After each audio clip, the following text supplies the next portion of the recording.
and as they ate, they heard a soft creak, not from the wood floors, but from behind the wall. It grew louder. Helen looked up, alarmed. The basement door, tucked just around the corner, had slowly swung open. From the shadows, a figure stepped forward. Not rushing, not stumbling, just standing there, motionless, male, featureless, and entirely silent.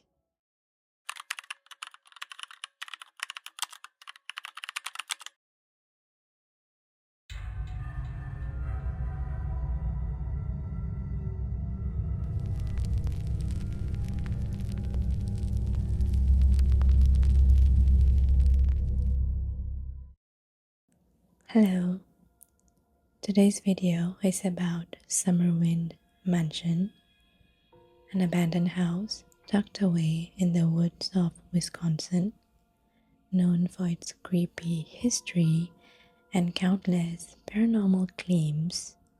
From strange noises to full-on ghost sightings, this place has a reputation that's lasted for decades. Tonight, let's dive into the story behind its haunted reputation and uncover why Summerwind Mansion still sends chills down so many spines.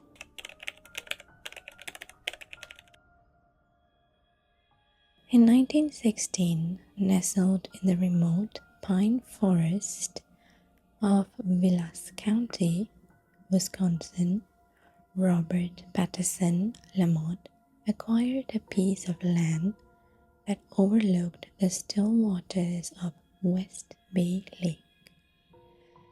At the time, the property was home to a simple fishing lodge. The location was remote, miles from the nearest major town, isolated by dense forest, accessible mostly by a rugged trail and small boats. But for Lamont, it was perfect. Lamont was not an ordinary man. He was a powerful Chicago industrialist and would later serve as the U.S. Secretary of Commerce under President Herbert Hoover. His life was one of order, status, and influence. A man like him did not simply buy land, he crafted legacies. That's what he wanted Summerwind to be, a legacy. A private sanctuary where he could retreat with his wife, Helen, and entertain esteemed guests away from the political bustle of the city. He spared no expense. Lamont hired a respected architectural firm to transform the modest lodge into a mansion. The renovations took roughly 2 years. What emerged was a large, symmetrical colonial revival estate with sprawling rooms, multiple chimneys, a servant wing, high ceilings, and grand lake views. The house was designed with both formality and comfort in mind. A mix of sophistication and rustic charm meant to show Lamont's social stature without seeming ostentatious. Servants were brought in from Chicago. A housekeeper, a groundskeeper, cooks, and seasonal help came and went through the years. Some stayed only briefly. That's where the first stories began. The earliest whispers didn't start with ghost sightings, but with behavior. Some staff quit within days.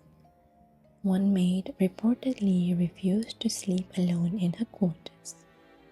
Another servant left abruptly, refusing to explain why. Though this could have been dismissed as quirks, a pattern began to emerge. Common complaints included hearing voices calling their names when no one else was around, seeing a pale woman standing by the driveway or wandering through the woods, always near dusk, never up close. Cold spot in the middle of summer, particularly near the basement stairs and along the eastern hallway, and doors unlocking themselves overnight. Lastly, the sound of a piano playing, even though the mansion had no piano, only an organ. One housekeeper, according to a regional account recorded decades later, told her sister she felt like someone was standing behind her every time she entered the root cellar. She didn't return after her first week. Still, Lamont, ever the pragmatist, refused to entertain the idea of anything supernatural. When guests reported strange feelings or chills, he reportedly attributed it to northern air and overactive imaginations. But something changed one night. This event is the most enduring legend of Summerwind's early years, and while it's not backed by surviving records, it is told consistently across all sources. Lamont and his wife Helen were having dinner in the main dining room. The night was quiet, still, and as they ate, they heard a soft creak, not from the wood floors, but from behind the wall. It grew louder. Helen looked up, alarmed. The basement door, tucked just around the corner, had slowly swung open. From the shadows, a figure stepped forward, not rushing, not stumbling, just standing there, motionless, male, featureless, and entirely silent. Lamont didn't wait. He stood, drew a revolver from his coat, and fired 2 shots into the darkness. The figure didn't flinch and vanished, gone just like that.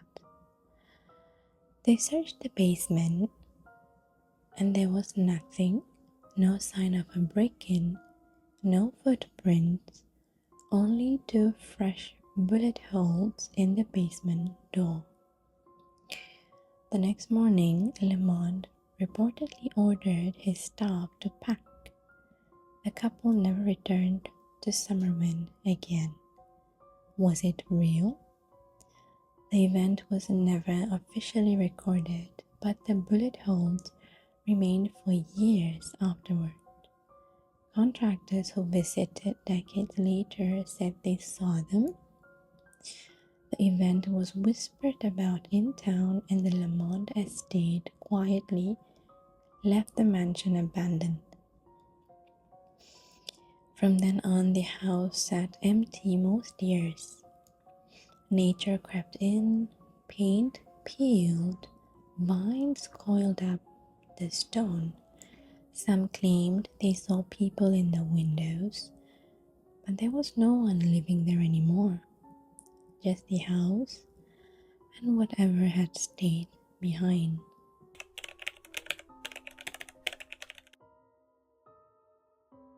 After the Lamonts fled and the mansion fell silent, the estate sat mostly vacant through the 1930s. The elegant stonework began to weather. Paint cracked, windows once spotless gathered dust. Birds and animals found their way inside. Most homes in Vilas County were cabins or lake houses, cozy and modest.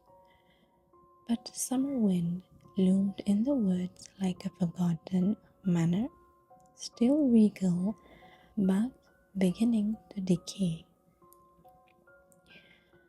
In 1941, the property was purchased by the Keefer family. Unlike the Lamonts, the Keefers were not political elites or wealthy industrialists. They were a more typical upper middle class family looking for a quiet summer getaway. And to their eyes, the mansion, while old, was magnificent. The price was a bargain, too good to pass up. They didn't plan to live there full time. They thought it would be perfect for vacations, holidays, maybe even retirement down the line. But they never fully settled in. Though they did visit on and off throughout the 1940s and 1950s, the Keefers never made the mansion feel like home. The reason, according to later interviews and local folklore, was Mrs. Keefer's aversion to the house. She reportedly refused to sleep there. Every time the family arrived for a stay, she insisted they return to their boat or a nearby cottage by sundown. Her unease wasn't tied to specific incidents, at least none that she shared publicly, but she claimed the house had something in it, something she couldn't explain. Family friends who visited recalled that the house felt heavy, like the air was thicker inside. Some joked that it had bad insulation, but others wondered aloud if there was something else going on. Then came the tragedy that changed everything. Mr. Keefer died sometime during their ownership. The exact year wasn't made public, but it was before the 1960s. After his death, Mrs. Keefer found herself alone with a massive, decaying house she no longer wanted to keep. The burden of maintaining Summerwind and the memories it held proved too great. She tried to sell it multiple times, and every time something went wrong. Here's where Summerwind's pattern truly begins, a curse of ownership. One interested buyer left the property but suddenly pulled out after spending one night inside. Another made an offer, but a week later, their financing fell through, despite having excellent credit.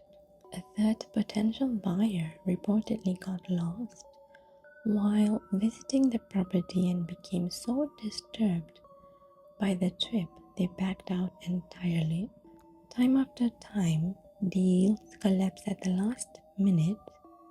Buyers felt uncomfortable, others changed their minds inexplicably. Some even offered deposits only to disappear without following through. By the 1950s, locals began to say the house was cursed. Mrs. Keefer decided to subdivide the property. She broke the estate into smaller parcels and sold them off in sections. Yet even then, many of the new buyers faced sudden financial hardships, lost interest, or defaulted. The land repeatedly returned to her hands. People began to whisper. It wasn't just a house that wouldn't sell, it was a house that refused ownership. During this time, Mrs. Keefer reportedly visited less and less. She eventually stopped altogether, and Summerwind once again fell into neglect. The windows cracked, and the mansion sat watching waiting for the next family, waiting for the Hinshaws.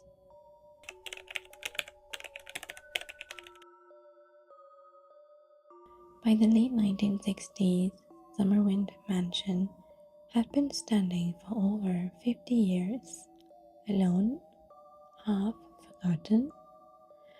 And then in 1969, it was bought by a hopeful couple, Arnold and Ginger Hinshaw.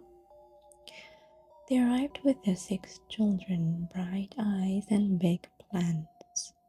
Arnold had a good job, and Ginger came from a hard-working family. They had scraped together enough to afford the old mansion, and they saw what many couldn't: potential.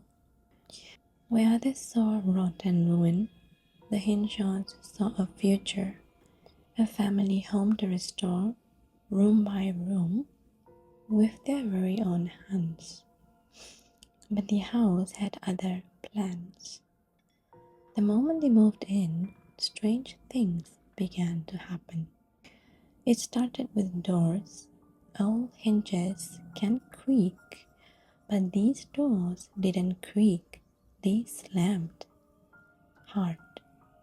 And one day, Ginger walked past the front room and saw the French doors leading outside wide open. She closed and locked them, and minutes later they were open again. Windows slid open in the middle of the night.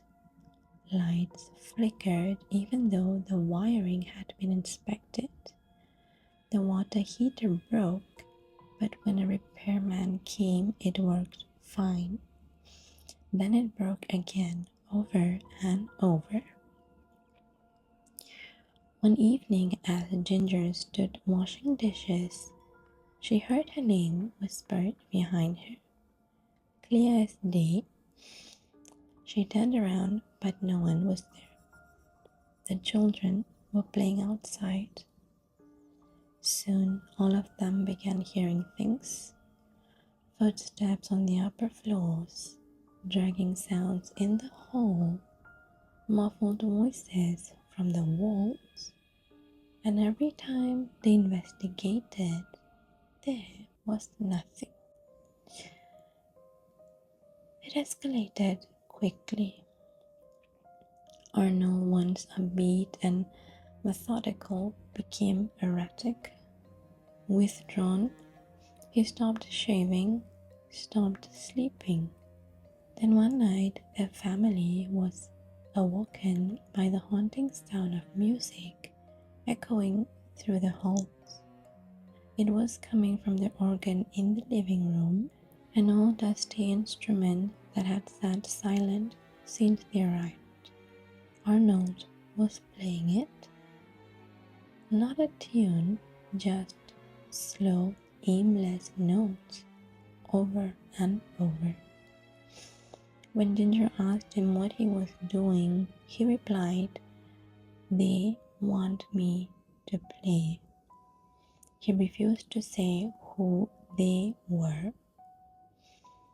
From that point on, the organ became part of Arnold's nightly ritual. Every evening, he would sit at the keys and play eerie melodies for hours. He wouldn't eat, he barely spoke, and he claimed the voices told him their house needed the sound. Meanwhile, Ginger's nerves frayed. She began sleeping with the lights on. The children too were afraid. They refused to go into certain rooms alone. They said they felt watched, especially in the upstairs hallway and by the basement stairs. One day, while reorganizing a closet, Ginger's daughter pulled out the bottom drawer, and behind it she discovered a hidden panel. Inside was a small crawl space. Curious, the girl looked in.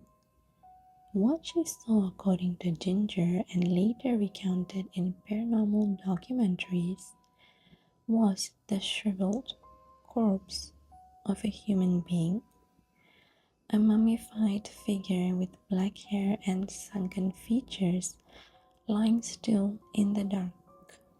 But when Arnold came to look, the body had vanished. No police report was ever filed. Ginger didn't push it. She was too afraid. She said it was as though the house didn't want to be found out. By this point, Arnold's behavior had worsened. He no longer went to work. He claimed the house spoke to him. He stared at walls for hours. He became violent, and eventually Ginger had no choice. She called her parents, and Arnold was admitted to a psychiatric facility. Diagnosed with a nervous breakdown, doctors said he was catatonic, unresponsive, and detached. When they asked about his life at home, he refused to answer. Ginger and the children fled the mansion. They moved in with her parents. And she later confessed to her family that she had contemplated suicide while in the mansion. The atmosphere, she said, had turned thick, oppressive, like something was feeding on her despair. The family never returned, but the mansion was not yet done because Ginger's father, Raymond Bobber, would soon take an interest in the house, and he believed Summerwind was more than haunted. He believed it was a portal to another dimension.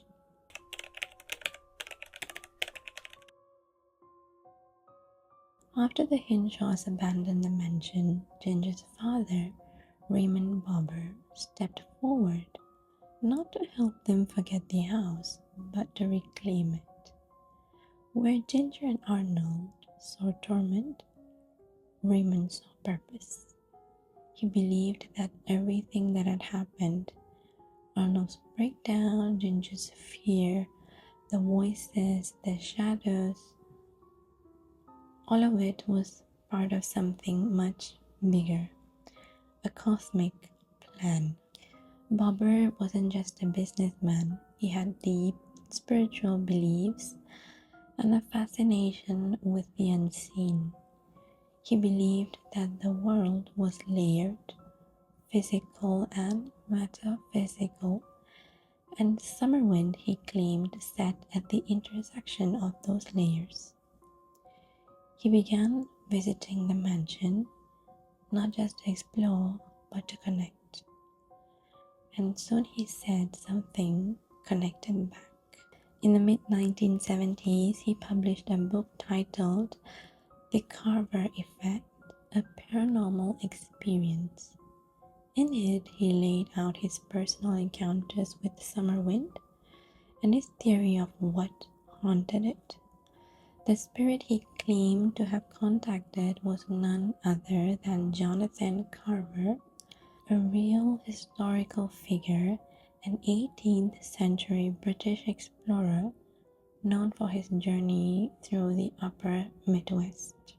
According to Bobber, Carver had received a land grant in the 1700s, territory that included the land Summerwind now stood on.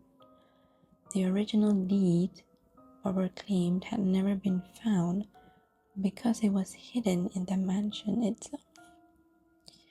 More than just a haunted house, Bobber described Summerwind as a spiritual portal, a location tied to Carver's unresolved business, where time and space bled together.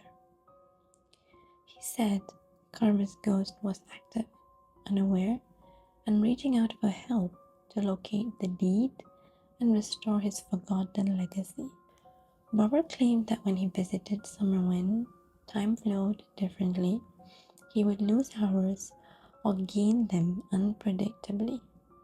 He experienced room size distortions, with the same space measured differently at different times. He and others witnessed objects vanish and reappear, sometimes seconds later in strange places. He encountered what he believed to be dimensional energy pockets, zones where he felt dizzy, disconnected, or overcome with emotion. He believed the house was built over a fracture in reality.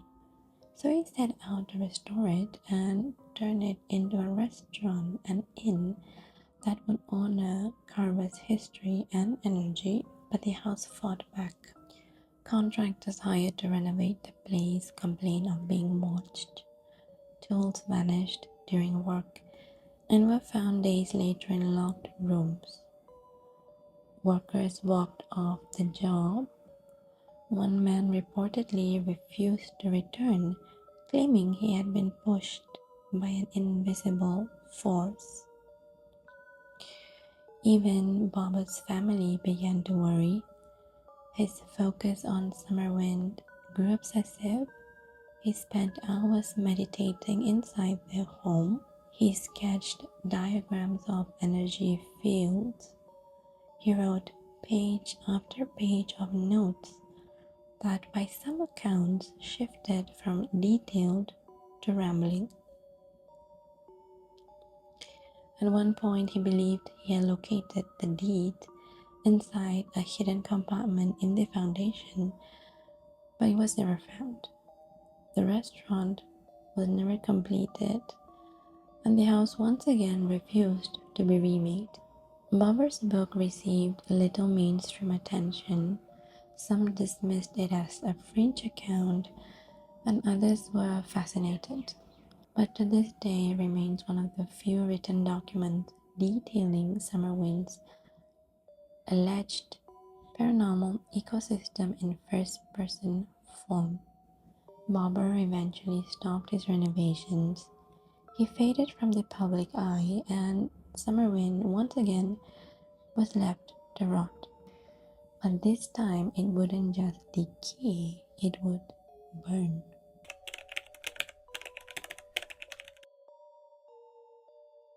By the late 1980s, Summerwind was nothing more than a shell. Years of vacancy, failed renovations, and strange occurrences had left the house battered and skeletal. The once proud mansion had become a local legend, its real history tangled in layers of hearsay, speculation, and fear. The locals didn't go near it. Ghost hunters claimed to hear whispers in the dining room and organ music in the wind, but no one lived there anymore. The house was still watching. By 1985, local authorities began discussing demolishing the mansion.